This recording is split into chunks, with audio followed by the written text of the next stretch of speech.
Hello friends, welcome back to again my YouTube channel drop of education. मैं आपका स्वागत करती हूँ अपने चैनल पे। आज हम आपके लिए लेके आए हैं सेकेंड यूनिट, जो कि स्ट्रक्चर एंड सेल ऑर्गेनेल्स का ये यूनिट है। इस यूनिट में हम कवर करने वाले हैं साइटोस्केलेटन के बारे में कि साइटोस्केलेटन क्या होता है, उसमें कौन से कंपोनेंट प्रेजेंट रहते हैं और उस कंपोनेंट का क्या वर्किंग होता है, फंक्शन होता है। ये सारी चीज़ों को पढ़ेंगे और उनके डायग्राम्स को भी देखेंगे कि वो किस तरीके के दिखते हैं और किस तरीके से बनते हैं। तो साइटोस्केलेटन के बारे में समझेंगे। The cytoskeleton is the responsible for construction cell moiety movement of the organelles and vesicle through the cytoplasm, cytokinesis, establishment of the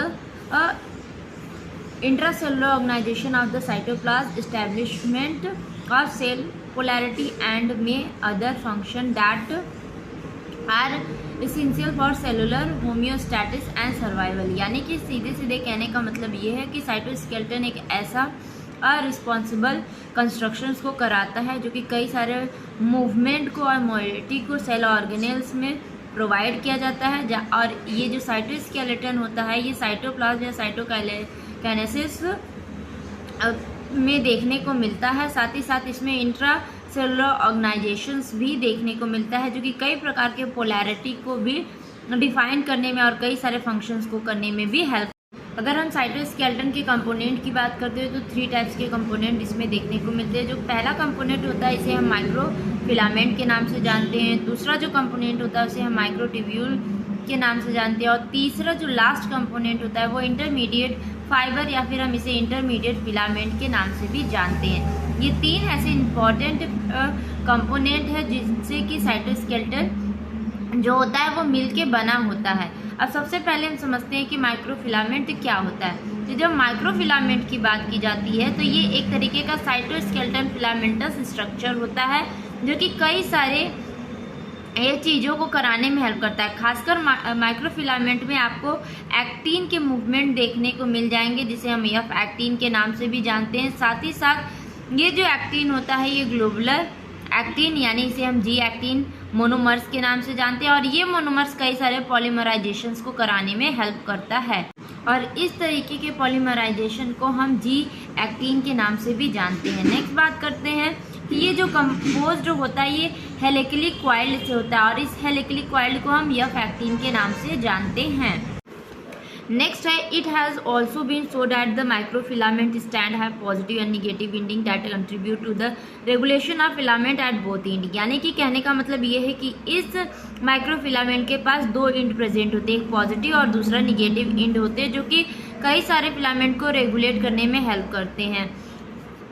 Microfilament are the thinnest and narrowest structure measuring between 3 and 5 nanometer in diameter compared to the other component of the cytoskeleton। यहाँ पे अगर इनके हम diameter की बात करें तो 3 से 5 नैनोमीटर तक डायमीटर साइटोस्केलेटन को देखने को मिलते हैं और ये डायमीटर सिर्फ और सिर्फ माइक्रोफिलामेंट का ही होता है ओवरऑल साइटोस्केलेटन में। साथ ही साथ हम बात करेंगे आपको कि देख सकते हैं कि microfilaments are the normally located at the peripheral of the cell where they run from the plasma membrane to the microvilli। यानी कि ये आपके नॉर्मली जो कि आपको पेरिफेरी ऑफ द सेल पे देखने को मिलती है। यानी कि जो सेल का पेरिफेरी होता है वहाँ पे आपको माइक्रोफिलामेंट देखने को मिलेगी और ये आपके microvilli plasma membrane of microvilli में भी देखने को मिलेगी। नेक्स्ट बात करते हैं ये काफ़ी डाइवर्स एंड वर्सेटाइल होते हैं और थिनेस्ट कंपोनेंट होते हैं साइटोस्केलेटन के। आपके सामने एक स्ट्रक्चर है। ये आपका जो स्ट्रक्चर है ये पूरा आपके माइक्रोफिलामेंट का स्ट्रक्चर है जहाँ पे आपको पॉजिटिव एंड और निगेटिव एंड दिख रहा होगा और देख रहे हैं अप्रॉक्सीमेशन जो साइज है वो 7 नैनोमीटर बताई गई है और मैंने आपको 3 या से 5 तक बताया गया कि अप्रॉक्स 5 होता है बट 7 भी कंसीडर किया जा सकता है। और यहाँ पे देखिए एडीपी मॉलिक्यूल प्रेजेंट होते हैं जो बाद में कन्वर्ट हो जाते हैं एटीपी मॉलिक्यूल में। तो ये स्ट्रक्चर आप जो देख रहे हैं ये माइक्रोफिलामेंट के स्ट्रक्चर है। काफ़ी थिनेस्ट स्ट्रक्चर्स देखने को मिलते हैं और खासकर ये जो स्ट्रक्चर्स होते हैं हमारे मसल्स वगैरह में ज़्यादा देखने को मिलते हैं। एक जो दूसरा कंपोनेंट है वो है हमारा माइक्रोट्यूब्यूल। माइक्रोट्यूब्यूल के बारे में जानते हैं। माइक्रोट्यूब्यूल भी एक तरीके का साइटोस्केलेटन का ही पार्ट होता है यानी कि कंपोनेंट होता है और ये एक लार्जेस्ट कंपोनेंट या पार्ट माना भी जाता है और यहाँ पे जो आप कंपोनेंट्स देखते हैं माइक्रोट्यूब्यूल के, वो एक्चुअली माइक्रोफिलामेंट से मिल के बने होते हैं। और अगर इनके डायमीटर की रेंज की बात की जाए तो 50 to 20 नैनोमीटर तक डायमीटर देखने को मिलती है। कुछ वेरिएशंस यहाँ भी देखने को आपको मिल सकते हैं। नेक्स्ट अगर माइक्रोट्यूब्यूल की बात करते हैं तो ये देखने में माइक्रोफिलामेंट की तरह ही होते हैं। और ये जो माइक्रोट्यूब्यूल्स होते हैं ये आपके single type of globular protein से बने होते हैं और उस ग्लोबुलर प्रोटीन को हम ट्यूब्यूलिन का नाम देते हैं। नेक्स्ट हम बात करते हैं जो ट्यूब्यूलिन होती है ये हेटेरोडाइमर होती है। हेटेरोडाइमर यानी कि दो तरीके के कंपोनेंट और डाइमर से मिलके बनी होती है और ये जो होती है ये सेल से लीनियर प्रोटोफिलामेंट के हेल्प से बनी होती है। नेक्स्ट हम बात करते हैं heterodimer subunits are separate from specific end of the tubes during a shrinkage process but inserted during the growth phase. अगर हेटेरोडाइमर की बात करें हेटेरोडाइमर सब यूनिट की, तो ये आराम से सेपरेट हो जाती हैं जब इनको ज़रूरत होती है या किसी भी ग्रोथ फेज में रहते हैं तब। नेक्स्ट बात करते हैं कि जो माइक्रोट्यूब्यूल्स होते हैं ये आपके रफली 30 लीनियर प्रोटोफिलामेंट के अरेंजमेंट से मिलके बने होते हैं और बीच में एक हॉलो कोर देखने को भी मिलता है। अगर अरेंजमेंट की बात करें तो जो माइक्रोट्यूब्यूल्स होते हैं ये इमर्ज हो जाते हैं और बिल्कुल हस स्पोक फैशन लाइक देखने को मिलते हैं और सेंटर ऑफ सेल जो होती है वो बिल्कुल हब स्पोक फैशन लाइक दिखती है। अभी मैं आपको एक डायग्राम दिखाऊंगी तो आप अच्छे से उसको रिलेट कर पाएंगे। ये आप देख सकते हैं आपके सामने एक स्ट्रक्चर बनी है जहाँ पे आपको माइक्रोट्यूब्यूल का ये स्ट्रक्चर दिखाया जा रहा है। तो आप देख सकते हैं कि ये माइक्रोट्यूब्यूल माइक्रोफिलामेंट से मिलके ही बने हुए हैं। यहाँ देखिए प्रोटोफिलामेंट्स है और यही प्रोटोफिलामेंट जो है उनका होता है पॉलीमराइजेशन और उस पॉलीमराइजेशन प्रोसेस में कई सारी चीज़ों का एड ऑन होता है, रिमूवल होता है, तब जाके माइक्रोट्यूब्यूल का फॉर्मेशन होता है। यहाँ देख सकते हैं प्लस इंड है, इधर माइनस इंड है, साथ ही साथ यहाँ पे 11 to 50 डायमीटर्स दिखाने की कोशिश की गई है। और आप देख सकते हैं कि इनका जो ल्यूमेन होता है, अभी मैंने आपको बताया कि हॉलो पार्ट होता है, ये देखिए ये आपका हॉलो पार्ट दिख रहा है। इस तरीके से अरेंजमेंट देखने को मिलती है और इसे हम माइक्रोट्यूब्यूल के नाम से भी जानते हैं। अगर इसी तरीके का लूप 2 बन गया या 2 से 3 बन गया तो अगर डबल बनता है तो उसे हम डबलेट माइक्रोट्यूब्यूल बोलते हैं, ट्रिपल बनता है तो उसे हम ट्रिपलेट माइक्रोट्यूब्यूल बोलते हैं। इस तरीके का कुछ स्ट्रक्चर आपको डबलेट और ट्रिपलेट का दिखता है। इस स्ट्रक्चर में जो आप हॉलो पार्ट देख रहे हैं इसे हम MTOC के नाम से जानते हैं।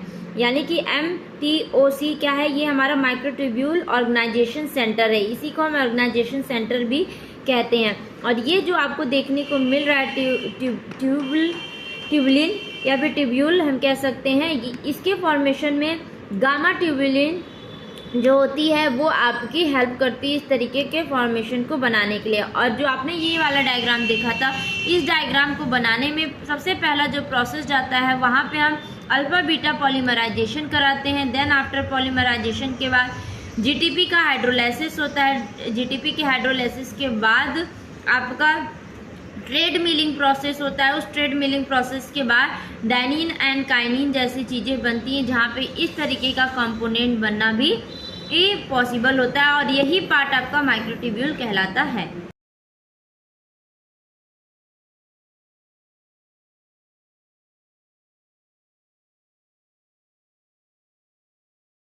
नेक्स्ट रोज कंपोनेंट है माइक्रो या साइटोस्केलेटन का, उसे हम इंटरमीडिएट फाइबर या फिर फिलामेंट्स के नाम से जानते हैं। अब आइए समझते हैं ये इंटरमीडिएट फाइबर और फिलामेंट्स हैं क्या। जब इंटरमीडिएट फाइबर एंड फिलामेंट्स की बात करते हैं तो ये भी साइटोस्केलेटन का ही पार्ट होता है और ये एक्चुअली एक लार्ज फैमिली मानी जाती है। किसकी? पॉलीपेप्टाइड की एक लार्ज फैमिली मानी जाती है। साथ ही साथ अगर हम इसकी स्टडी करें इस इंटरमीडिएट फिलामेंट की, तो हमें इसमें कई सारे डिफरेंट टाइप के इंटरमीडिएट फिलामेंट देखने को मिलते हैं। कम से कम 50 से भी ज़्यादा डिफरेंट टाइप के इंटरमीडिएट देखने को मिलते हैं। और अगर हम इसको क्लासीफाइड करें तो ये कम से कम 6 मेजर ग्रुप में क्लासीफाइड होती है। जहाँ पे हम आइए समझते हैं ये 6 मेजर ग्रुप्स क्या क्या है। आपका एक टाइप जो है या ग्रुप है 1 and 2, ये most epithelial cell, it consist of about 50 different proteins. तो जो फर्स्ट एंड सेकेंड टाइप का कह सकते हैं फिलामेंट्स होते हैं, इंटरमीडिएट फिलामेंट्स, उसमें कम से कम आपके 25 डिफरेंट टाइप के प्रोटीन्स पाए जाते हैं। अब हम बात करते हैं ग्रुप थर्ड की, क्योंकि अभी फर्स्ट सेकेंड कवर किया, अब ग्रुप थर्ड की बात करते हैं। इस ग्रुप में जो प्रोटीन्स होते हैं वो आपके डेस्मीन और वेंटमिन से मिलके बने होते हैं। ये भी एक तरीके का इंटरमीडिएट फिलामेंट्स माना जाता है। नेक्स्ट जो फोर्थ हम टाइप्स या सब ग्रुप की बात करते हैं, इस ग्रुप में जो प्रोटीन्स पाए जाते हैं उसे हम alpha internexin and neurofilament protein found in the nerve cell, यानी कि जो फोर्थ टाइप की इंटरमीडिएट फिलामेंट होती है ये हमारे नर्व सेल में देखने को मिलती है, और ये जो नर्व सेल में देखने को मिलती है इसे हम अल्फा इंटरनेक्सिन और न्यूरोफिलामेंट प्रोटीन के नाम से जानते हैं। नेक्स्ट जो फिफ्थ सब टाइप्स है इसे हम लैमीन का नाम देते हैं। इस ग्रुप में लैमीन जैसी चीजें प्रेजेंट। लास्ट सब ग्रुप की बात करते हैं तो लास्ट जो सब ग्रुप होता है ये एक्चुअली पाया जाता है न्यूरॉन्स में, और उस न्यूरॉन्स में जो पाया जाता है इंटरमीडिएट फाइबर्स या फिलामेंट इसे हम नेस्टीन का नाम देते हैं। नेस्टीन भी एक तरीके की प्रोटीन ही होती है जो कि न्यूरॉन्स में देखने को मिलता है। कैरेटीन, अगर हम कैरेटीन की बात करते हैं तो आप सभी जानते हैं कि कैरेटीन जो होता है ये भी एक तरीके का इंटरमीडिएट फाइबर्स या फिलामेंट में कंसीडर किया जाता है, और ये फाइबर और फिलामेंट जो होते हैं ये एक इम्पॉर्टेंट प्रोटीन में इन्वॉल्व होते हैं, और ये फॉर्म करते हैं एक इंटरमीडिएट फिलामेंट का जिसे हम इंटरमीडिएट फाइबर्स का नाम देते हैं या फिर इंटरमीडिएट प्रोटीन भी कहते हैं, और ये आपके पाए जाते हैं स्किन्स एंड हेयर में।